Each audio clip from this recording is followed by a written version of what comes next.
She's good, right? You get on the thing like a publish it. Yeah. Get 1 million viewers. We're live on YouTube now. Slice for 2 seconds of us laughing at the beginning of every meeting was like 60 seconds of us laughing. Probably. Yeah. Harness our. All right. Welcome. Welcome back to the House Energy and Digital Infrastructure Committee. It is Thursday, March 13th, and we are here with members of the Youth Climate Lobby who are visiting the State House today. So we'll go around and introduce ourselves, the committee members and our committee assistant. Then we ask everybody in the room to introduce themselves, and then we'll turn it over to you guys, okay? So I'm Representative Kathleen James from Manchester. Richard Bailey from Mobile 2. Chris Morrow, Wyndham, Windsor, Bennington. Michael Southworth, Caledonia 2. Christopher Howland, Rutland 4. Dara Torrey, Washington 2. Graham Kluckner, Chittenden 13, Burlington. Laura Sibilia, Wyndham 2. Jack Locker, committee assistant. Over to you. Rachel Potts, teacher at Harwood. Dahlia Cohn, and I'm from Burton. Mariah Kagan, I work with Vermont Energy Education Program, and I support Youth Lobby as their adult advisor as they need my help if they want it. Quincy Savick, I'm from Regents. Evelyn Seidner, I'm with the Vermont Natural Resources Council. All right, for the record. Cora Pott, and I'm from Warren. Jane Schaefer, and I'm from Waitsfield. Awesome. All right. So do you guys have some prepared testimony for us? We do. Super. Take it away. Thank you. In 2017, Phil Scott said we should keep our promises, but now he has referred to our goals as arbitrary and too expensive. Firstly, these goals are not arbitrary. In a study done by Earth System Dynamics, it states that in 2035, we will cross a point of no return, after which it will be extremely unlikely we can stop the Earth's temperature from rising by 2 degrees Celsius. Between 1.5 and 2 degrees Celsius could mean subsequently more poverty, extreme heat, sea level rise, habitat loss, and drought, according to a report by the Intergovernmental Panel on Climate Change. As a teenager, when I hear the argument that this bill is too expensive, I hear that the investment in our future is too expensive. Your generation has profited from more than the industry. Your generation has profited more than any other by the industries pushing CO2 into our atmosphere, and yet you feel it is okay to push the cost of inaction and damage to our beautiful state onto the next nation. Hello. Thank you so much for having my peers and I today, and to give us time to speak with you. My name is Cora Potts, and I'm a sophomore at Harvard Union High School, and I'm here with my peers, Jane Schaefer, Dahlia Cohn, Quincy Savick, to encourage you not to pass H289 and to continue to push Vermont to be a leader in climate legislation. As you may know, we are all part of the Vermont Youth Lobby. Youth Lobby is an organization that has helped young Vermonters speak with a collective voice and have an impact on issues we've cared about for almost a decade. I want to start this meeting by reminding you of the history Youth Lobby has had with the Global Warming Solutions Act. Almost 5 years ago, a group of high school students got out of school and got themselves to the State House to stand where we are today and present every subcommittee in both the Senate and the House with a climate declaration. The Youth Lobby worked with a number of community partners to organize a Youth Climate Congress. The goal was to show lawmakers what we hoped they would do in the upcoming legislative session and to learn from countries around the world about examples of public policy. Students gathered dozens of possible policy solutions onto a climate declarations that was shared with every subcommittee as part of their drive for promoting climate legislation. These students fought hard for the passing of the Global Warming Solutions Act because they knew this bill would hold Vermont responsible for moving forward with climate legislation like a goal never could and never has. In 2020, a former Youth Lobby member and our current climate action organizer for VNRC, Evelyn Seidner, stood at a press conference in the Cedar Creek room and stated, "We are nearing a point of no return. The climate crisis requires immediate action." Our brave little state took immediate action. We passed the Global Warming Solutions Act, and we made a plan to move forward. And yet, I sit here today to ask you that this progress does not become regress, and we keep Vermont moving forward. This is not another problem you can push away. It's not a bill you can repeal just because you don't want to be the generation to pay for your mistakes. We care because by the time we are old enough to sit in your seat, we will not have the choice that you have now. This bill uses science-based requirements and provides the climate caucus that will hold Vermont and provides us with the climate caucus that will hold Vermont accountable for my future. And I don't believe that is something worth throwing away. Please take time to listen to what we are saying and vote no on H289. Thank you. Thank you. All right. Before I start, does anyone want a copy or copy? Yeah, and hoping you guys will submit your testimony to us in writing so that we can post it on our website as well. It's already up there. All right. Yeah, just pass them around. All right. Right. Oh, it's on, yeah. It is. You might pass the whole thing.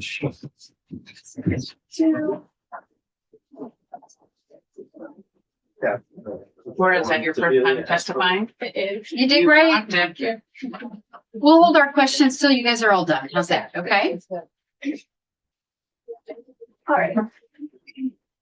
My name is Jane Schaefer. I live in the Mad River Valley, and I'm a sophomore at Harwood Union High School. Last year, I came here for my very first lobby day. I stood behind an experienced club member who spoke at a press conference, and I remember her saying that the year before, she watched a vote on a proactive climate bill that did not pass. She said she sat on the State House stairs and cried. Hearing this scared me. I wondered whether or not what I was doing was worth it. But that same day, I sat in on the very first House vote for the Climate Superfund Act. A few weeks later, it passed, and I celebrated knowing that I played a small part in enacting big change. Because of that experience last year, I've been closely following this session's legislation, and I'm back again in support of another incredibly important law, this time one that has already passed. Did you know that Youth Lobby was here lobbying for the Global Warming Solutions Act 6 years ago? While I was still too young to be involved in Youth Lobby, I can only imagine how hard those members worked to help get it passed, and how happy they were when it did. It truly is an invigorating feeling. So I can only wonder how they feel knowing that now another generation of Youth Lobby members are here, and instead of making progress, we are fighting to keep that very same bill. The Global Warming Solutions Act was passed in 2020 after President Trump pulled the US out of the Paris Climate Accord for the first time. At the time, such drastic measures seemed unthinkable. And here we are again, and we ask that we respond the same now. Since the US has been pulled out of this international agreement yet again, why aren't we taking the same stand? We are 6 years further into irreversible climate damage, with significant climate events happening right outside the doors of our Capitol building. Not once, but twice. Now is not the time to follow the federal government. Now is the time to strengthen what our small state has to offer for climate action and continue to lead in this scary world of climate change. Repealing the GWSA would do the opposite. President Trump has been very vocal about his plans to drill baby drill to boost the oil and gas industry. He has not proven to be an ally to those of us seeking climate action or those who recognize, like growing numbers of global businesses and nations, that future is in clean energy, not fossil fuels. Pollution will continue to poison our air, pollute our water, and will have costly public health impacts on a growing scale. Ongoing reliance on fossil fuels, especially in Vermont, because we don't mine, frack, or drill, also has huge economic impacts. All while there are cleaner, more local, and more affordable energy solutions available. Vermont must continue to do its part on climate protection to slow things from getting much worse. Yes, we are small, but we are mighty. With everything going on at the federal level, it's easy to succumb to beliefs that there is nothing for us to do.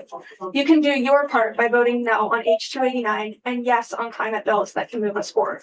We are the Green Mountain State, so let's keep it that way by preserving the incredibly important bills that reduce emissions, protect our environment, and increase our state's resiliency. We are the brave little state, and it's too late to be cowards now. Thank you. Thank you, Jane. Do you guys want to swap out? We have 2 more students. Great. Either from, and then we can see if folks have questions for you all. Okay. I will begin. Hello all, my name is Dahlia Cohen again. I just want to begin by expressing my gratitude for this opportunity to be heard. And for those in the room who prioritize climate as a topic. So I come from Londonderry, which was the little town that was on the front of the New York Times cover during flooding. So I've seen the impacts of climate change right before my eyes. And I come from BBA, and I also serve as the youth rep on the Vermont Climate Council and also on the Rural Resilience and Adaptation Subcommittee. And so today I speak as a member of youth, but I bring that experience with me, and that the work there is something that I really value and that brings me a lot of meaning. So I want to begin by just framing that you, law, and decision makers are the sowers of seeds. And so the bills and laws that you tuck into the earth sprout to inspire growth, they inspire change, they inspire movement, and that's really wonderful and that's really special, and there's a lot of power in that. And so some of those seeds you sow, you have the privilege to come to see into fruition in your time, whereas others, they outlive you. You bury them into the earth for the generations to come. So the Global Warming Solutions Act, which was enshrined in 2020, is one of these. The climate action plan that it created, that I work on, has established long-term goals that include greenhouse gas reductions, resilience to climate change impacts, and promotion of sustainable practices across the state. And these are all really not only valuable, but necessary actions that we need to be taking in the state and in the world at large. So arguably, we don't need less of this action, like H29 suggests. We need more of this. We need to water the seed. We need to nourish it that was tucked into the earth so lovingly. We can't just act reactively. We need to act proactively.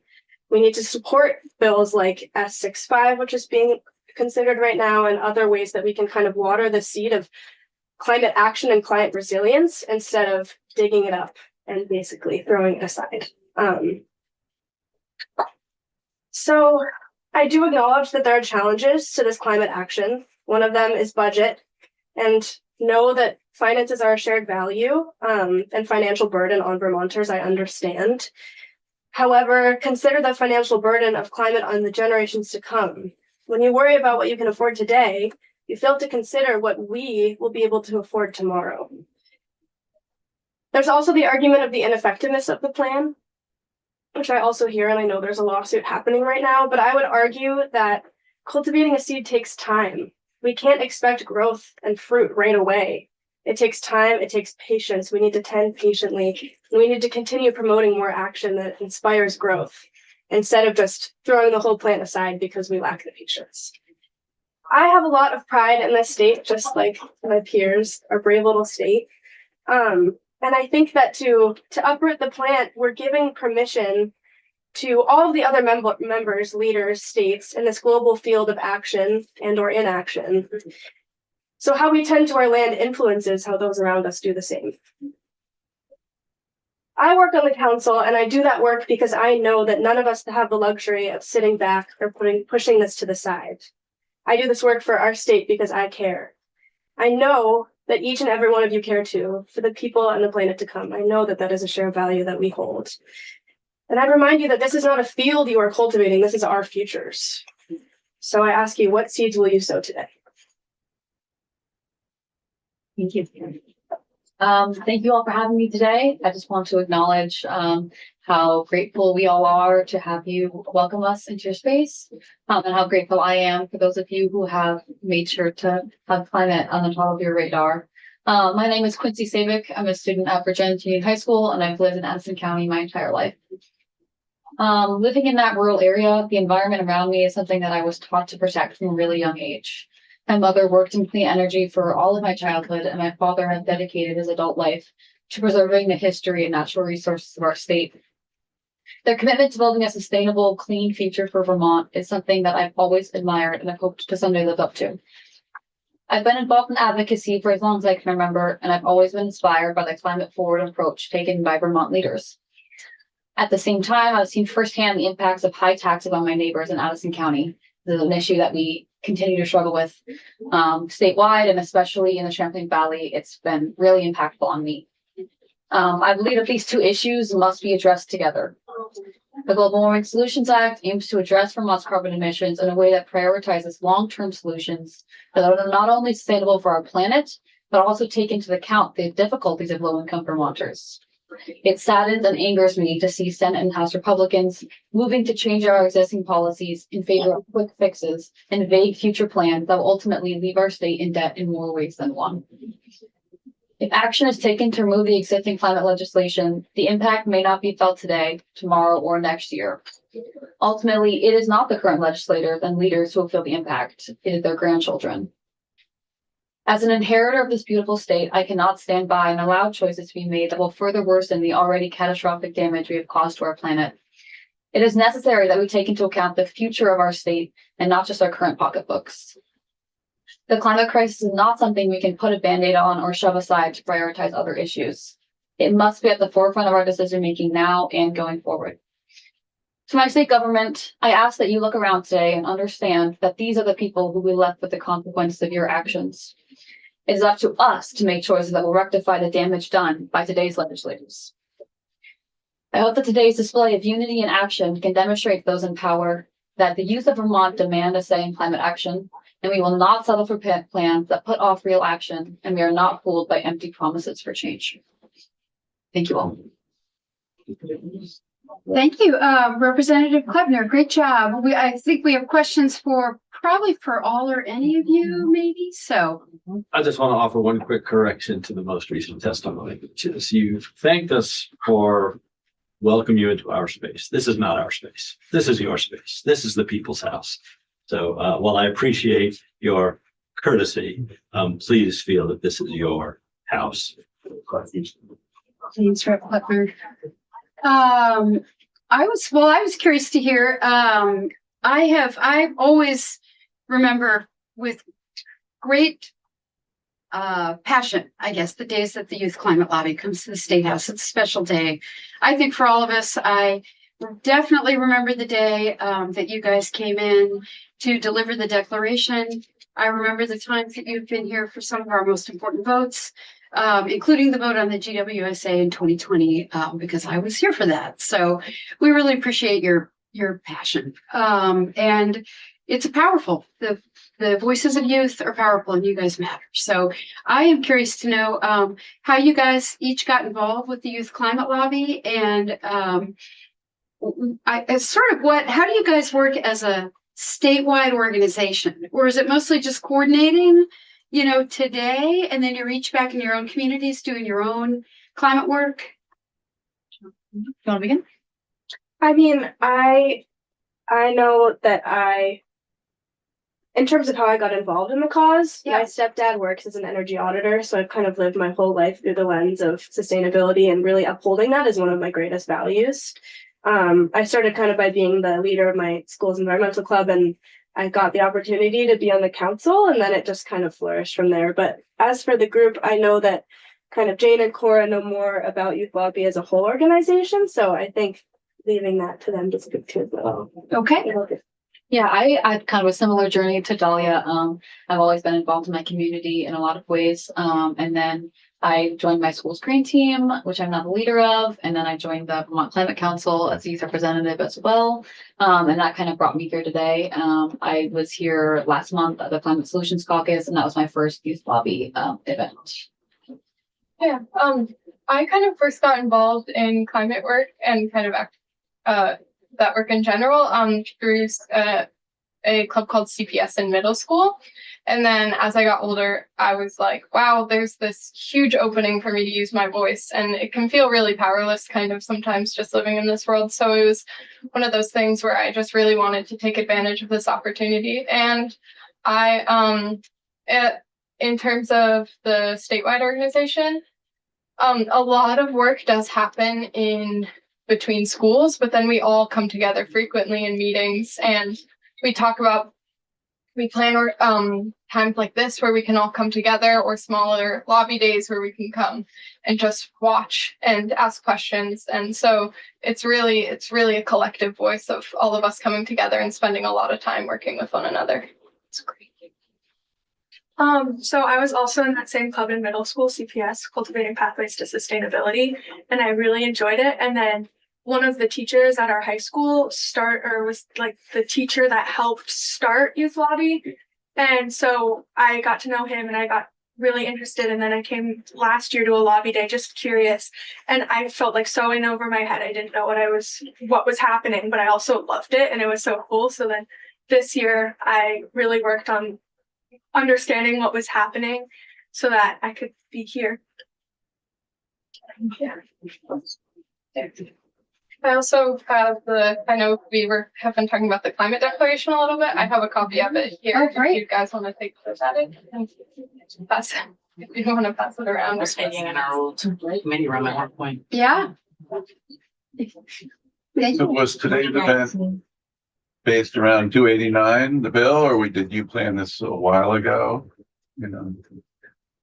I don't, we had issuing that has kind of been our focus because I feel like this is a bill that we find is really the backbone of all the climate legislation. And so we found that it's really important for us to keeping the Global Warming Solutions Act in play. And so we kind of Yeah, well, what I would also say is that, you know, there's a little bit of a shift this year. So for the last couple of years, the youth folks have been coming back and saying after the rally that we do in April, saying, well, what impact did we have?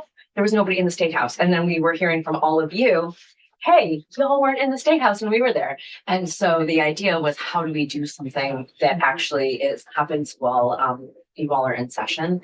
And so that's where today came out of. So we did sort of a bigger day than we usually do this time of year. With the idea of doing a rally as well as a press conference, as well as, you know, visiting you all. And then that question is, well, what's on the docket that matters? And then that sort of came up and at a time that that folks can actually influence what matters to them. And so that's the long short of how today, how the decision about what happened today. Great. Rep. Sebelia? Yeah, I just want to thank you all very much for coming. And I want to tell you how important your voices are and how needed they are. We are in this building and in our state being pressured by the fossil fuel industry. They are funding work here, and there's a lot of fear in this building. And it's been my experience that you give legislators courage. We need you here more often. We need your friends here with you. What you're doing is important. And I want to reiterate what Representative Kleppner said. This is your building. We are elected to represent your interests in this building. And don't ever forget that. And we can only do the best that we know how. You have important information to share with us, your perspective. There's not a lot of 20-year-olds sitting around the table, teenagers. And so your perspective is very important. So thank you. Come back.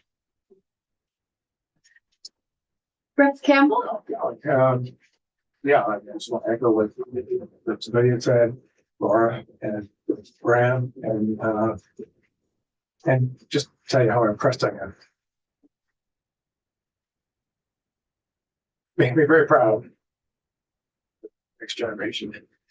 And I was thinking about what Dahlia said about her dad's an energy auditor, so that's how she got interested in this. And I was a weatherization director and energy modeler for probably almost 20 years. Did you work with Corey Trimmer? I'm sorry to disrupt. Actually, he works at 3D Thermal. Yeah. Organization. There you go. Got going. Yeah.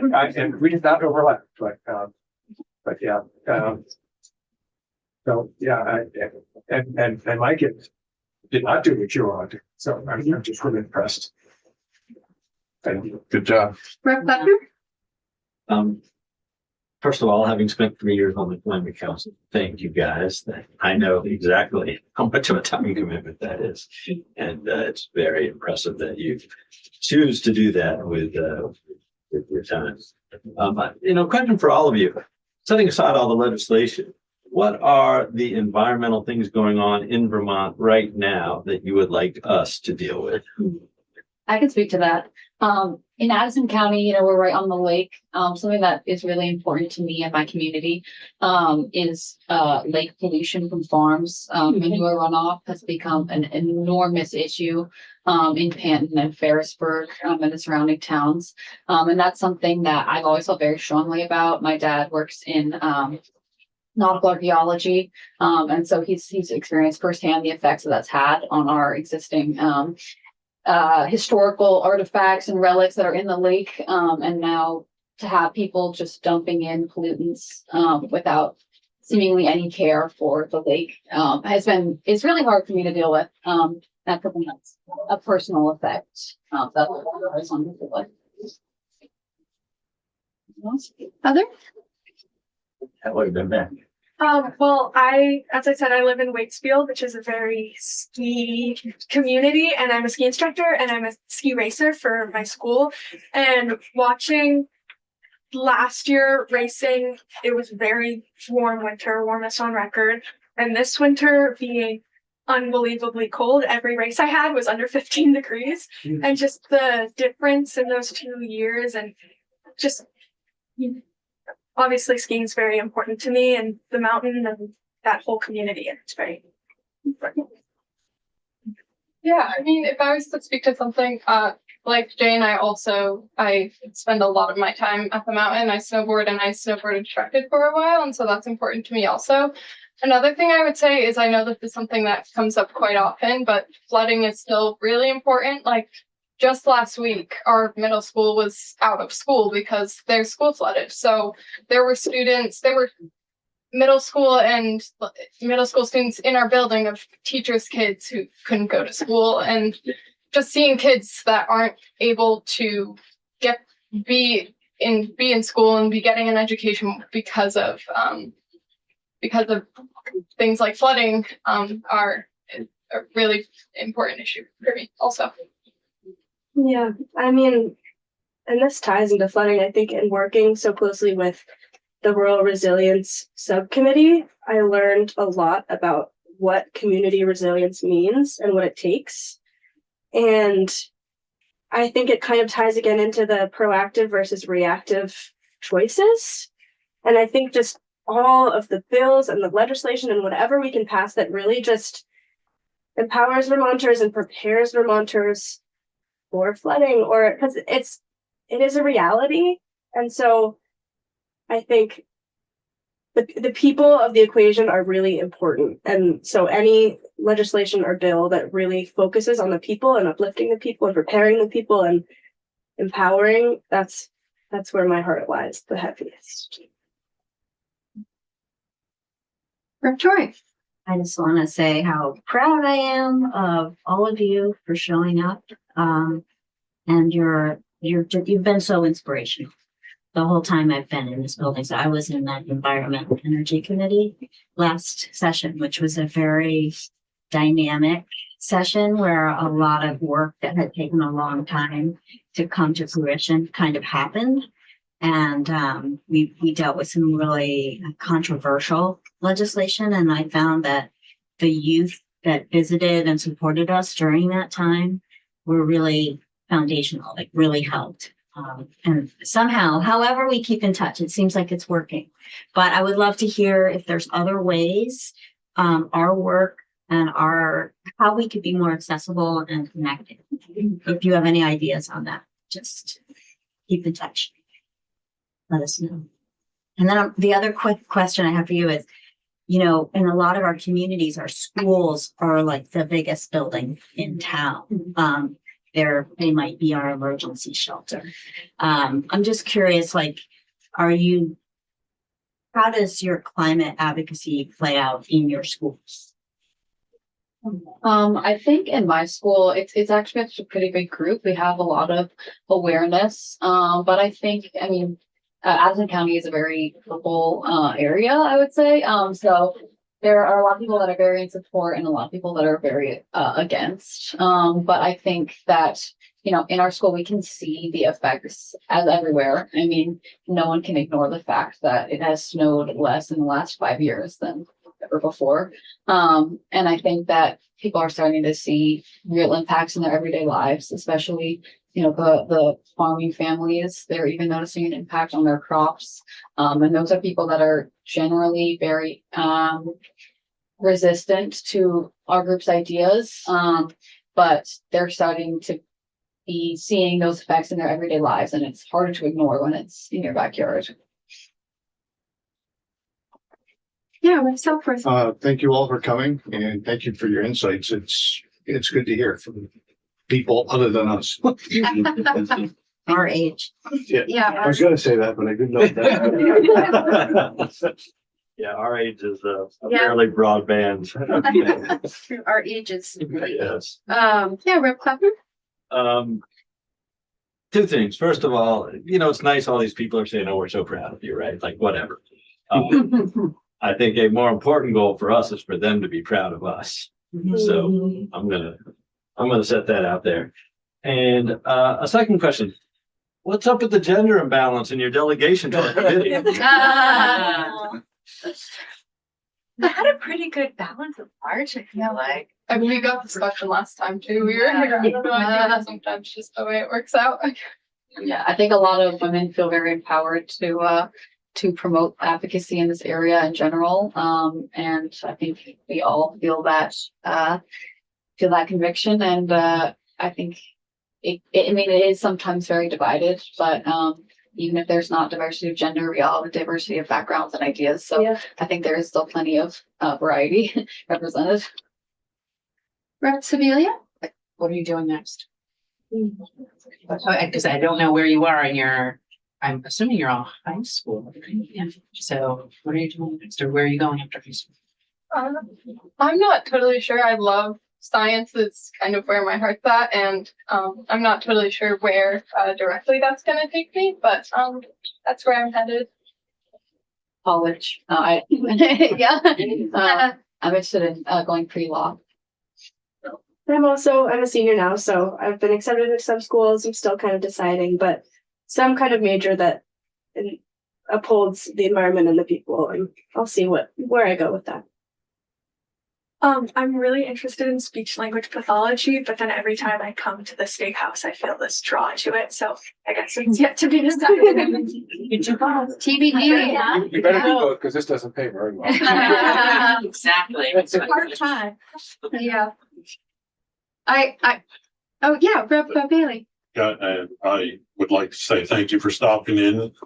I always enjoy hearing the younger version of what's going on out there, since when I live in Boone.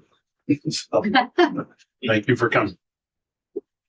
Other questions? I wanted to. I will just reflect. I grew up in a very conservative Republican family and spent my entire childhood outdoors. I mean, my father was a conservationist and a hunter and an outdoorsman, and caring for the natural world and caring about the natural world is my DNA. And after a couple of you testified a little bit about the first election of Donald Trump and the harmful actions he took immediately afterwards to pull the U.S. out of the Paris Climate Accords and to roll back climate action.